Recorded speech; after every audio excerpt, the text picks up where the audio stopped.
হরে কৃষ্ণ। অবশেষে সেই দিনটা চলেই আসলো, যার জন্য এতগুলো দিন ধরে এতগুলো মাস ধরে আমরা সবাই অপেক্ষা করছিলাম। আজকে হলো বুনির বিয়ে, আর সকালবেলা আমরা এখন হলুদ শাড়ি পরে রেডি হয়ে গেছি, কারণ একটু পরেই বুনির গায়ে হলুদ শুরু হয়ে যাবে। আর বুনি এখন চলে এসেছে বৃদ্ধির লুকে রেডি হয়ে কিছু ফটো আর ভিডিও শ্যুট করে নিতে। বিয়ের দিন সকালবেলা হাজারো নিয়ম, হাজারো ব্যস্ততার মধ্যে এই আউটডোর শ্যুটের টাইমটা বের করা কিন্তু সত্যিই খুব কঠিন ছিল। কিন্তু যেহেতু বুনির ইচ্ছা যে বাড়িতে নয়, ও বাইরেই কোথাও গিয়ে একটু শ্যুট করবে, তাই ওর ইচ্ছাটা পূরণ করবার জন্য খুব অল্প সময়ের মধ্যেই আমরা এই বাড়ির কাছাকাছি চলে এসেছিলাম। খুব বেশি দূরে যেতে পারিনি। আর আমরা এখন যেখানটাতে এসেছিলাম এটা হচ্ছে সেই পুকুরটা যেখানে আগের দিনের ভিডিওতে তোমাদেরকে দেখিয়েছিলাম যে আমরা জল সইতে এসেছিলাম।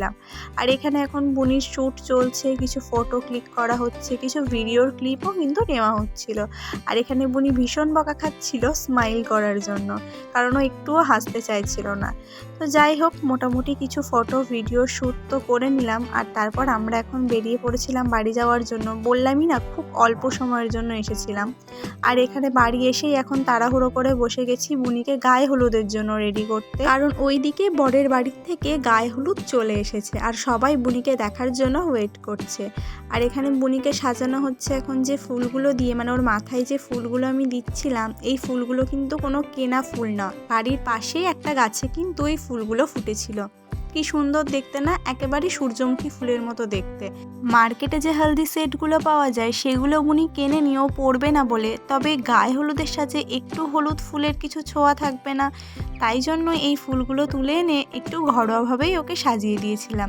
বুনি তো প্রায় রেডি, আর বুনির সাথে সাথে আমিও কিন্তু চুলে একটা হলুদ ফুল গুজে নিয়েছিলাম। গায়ে হলুদ তো এখানে শুরু হয়ে গেছে, আর গায়ে হলুদে আমরা কি কি করেছি, কত মজা হয়েছে, সেগুলো কিন্তু তোমরা সব দেখতে পাবে আমার লং ভিডিওতে। তো তোমরা চাইলে কিন্তু চ্যানেলে গিয়ে লং ভিডিওটা দেখে আসতে পারো। আর এই ভিডিওটা কেমন লাগলো অবশ্যই জানিও। Tata and Hare Krishna.